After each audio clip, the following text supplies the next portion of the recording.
What's good, y'all? What's good, Real Talk Squad? This is Miles, and you're listening to Real Talk with Miles Johnson, where you know we always keep it real. Let's get straight into it, man. It's MJ's Monday Mailbag, and I'm recording this right before me and my family going to Egypt. Yo, I ain't gonna lie. When I go to Africa and I touch African soil, I ain't never been. I'm going to kiss the ground. I'm going to kiss the ground, and I'm going to get a video of me kissing the ground. Oh, my God. I am so happy.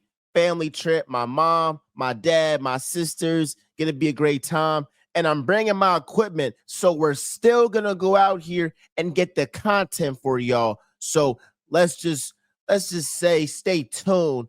I might have, an episode where I'm right behind or right in front of the pyramids. You never know, bro. Talking about how Jalen Herz is the second best quarterback in the league. And speaking of Jalen Herz, speaking of MJ's Monday Mailbag, y'all asked me some questions, and I cannot wait to answer them in this episode. Let's get right into it. Let's get it. First question, MJ, do you believe that Jalen Herz is better than Cam Newton? Look, there's no denying that Jalen Herz has more offensive weapons than what Cam Newton had in Carolina. No doubt about it. Fine, I'll concede that. Here's what I will say. The intangibles that Jalen Herz has are over Cam Newton. We know Jalen Herz is going for that ball. You might not think that Jalen Herz is as talented as Cam Newton. You might think, well, if Cam Newton had A.J. Brown, Devontae Smith, Dallas Goedert, that he would do crazy numbers. And I agree that he would go crazy. But the intangibles Jalen Herz got. Because in the biggest moments, in the biggest games, Jalen Herz performs at his apex. Cam Newton, in the biggest game, did not perform at his apex.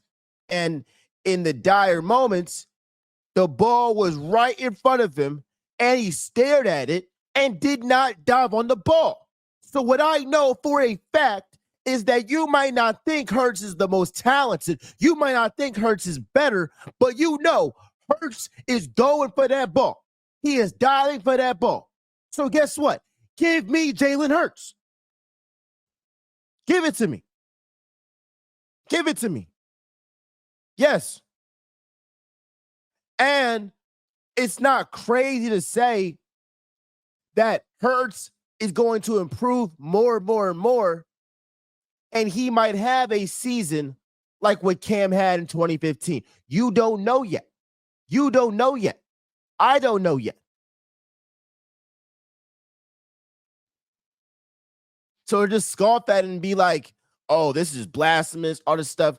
Look, the story for Hertz is not written. It's not written. It's not. So ultimately, I do think that there are certain intangibles that Hertz has. His killer mentality, his dog mentality, his ability to rise up in the biggest moments, that I would have him over a lot of guys. A lot of guys, bro. For sure.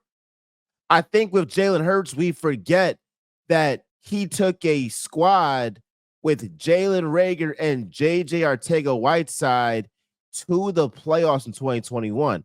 Wasn't no A.J. Brown. It wasn't no Saquon Barkley. And the moment A.J. Brown got to Philly, what happened? Back-to-back 1,400-yard seasons. All pros each year. Super Bowl. Boom. First year. Third year.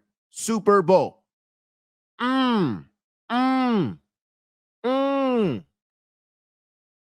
There's no denying that Jalen Hertz is a better player with A.J. Brown. Nobody's denying that. But my issue is that how come with A.J. Brown and Jalen Hurts, it's looked at as a knock on Jalen Hurts because he got A.J. Brown. But when Joe Burrow got Jamar Chase, oh, well, it's about Joe Burrow's accuracy, his touch. Like Hurts don't got a damn good deep ball. Like, you feel what I'm saying? Like we can't pick and choose when we want to give credit, and then when we want to be like, hey, this guy just got a great team around him, all this stuff. I'm not buying it because at the end of the day, you still got to go out here and put belt to ass, bro. You got to. So that's ultimately what it is. And we'll get right into our next question. So VJ Edgecombe had himself a freaking summer league debut.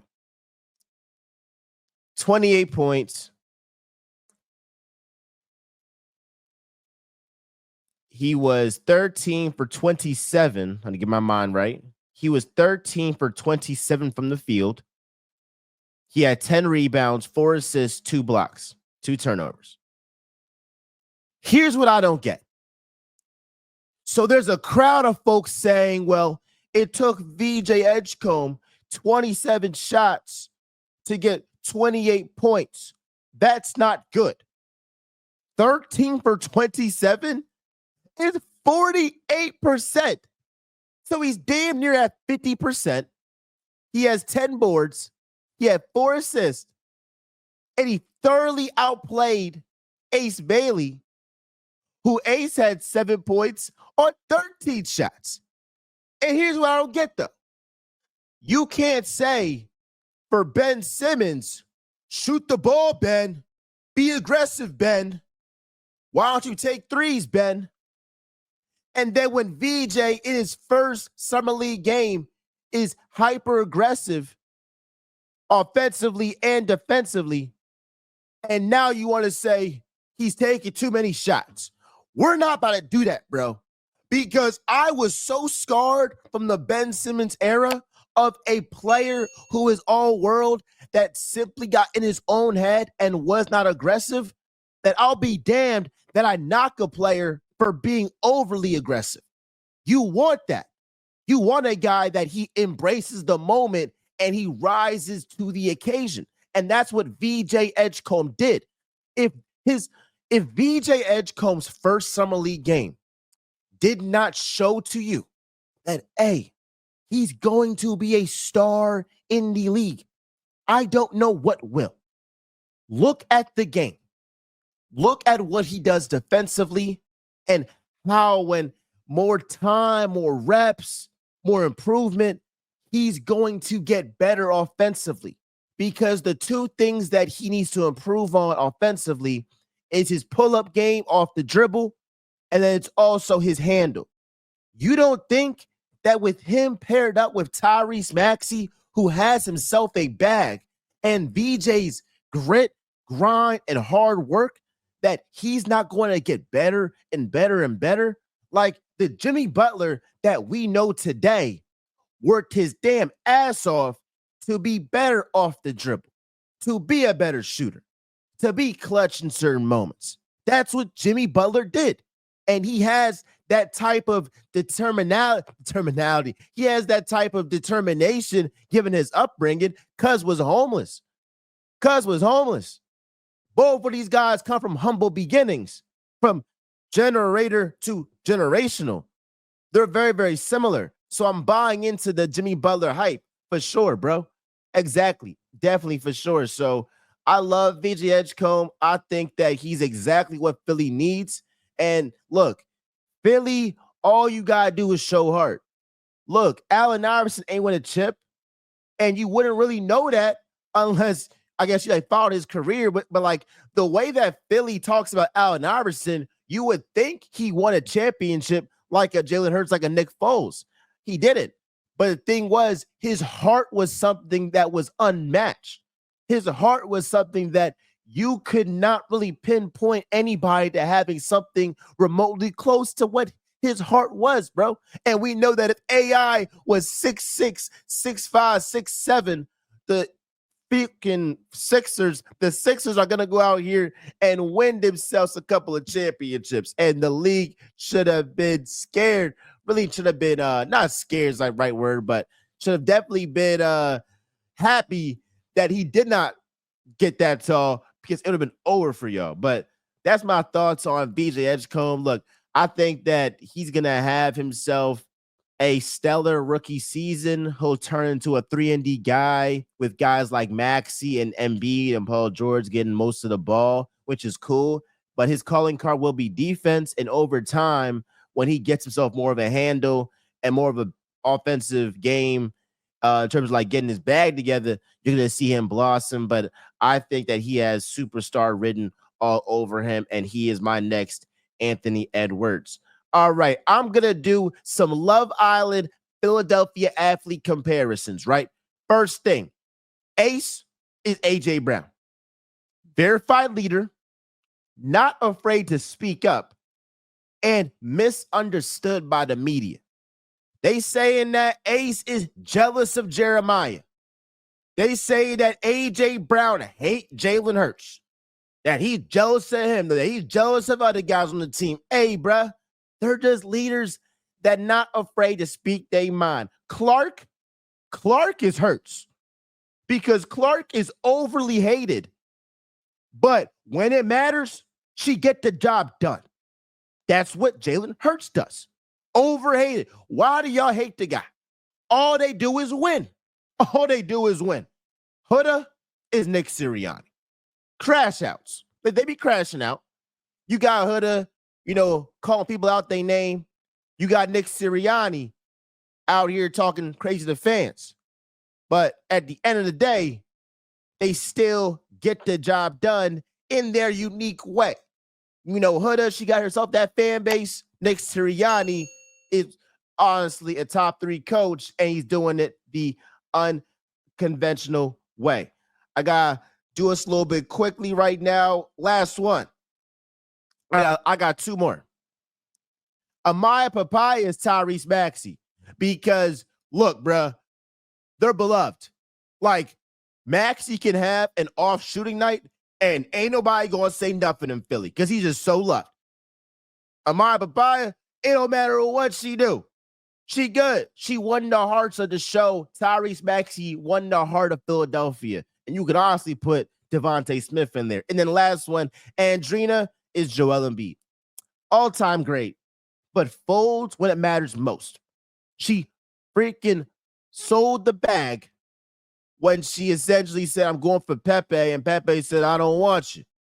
Joel Embiid, when it matters the most, he has not come through. 3-2, up 3-2 in your own crib. Game 6 versus the Celtics. What do? You fold, and Tatum takes it from you. Come on, bruh. Hey, bruh, last thing. Ty Robinson is my breakout candidate for the Eagles rookie class. I believe he is set up for success because he's playing with Jalen Carter. So out of all the positions defensively, I don't think anybody has somebody that's playing along with them that has the talent of Jalen Carter. Jalen Carter can very well become the best defensive tackle in the game. In the game. For real. And so Ty Robinson, who is a freak athlete, who just came off his most productive season with Nebraska, and he's coached by Clint Hurt.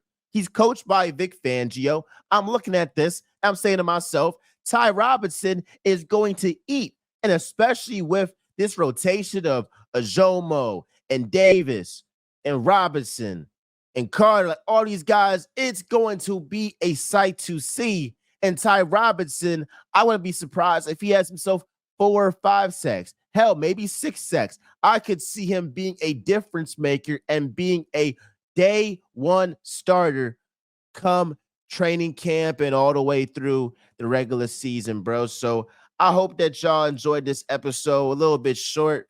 And again, I'm going to have some more content for y'all when I'm in Egypt. I love y'all. I appreciate y'all. It is Real Talk with MJ, where y'all know I always keep it real. It's Philly. It's Real Talk. Going crazy. 5 year going up. We are out.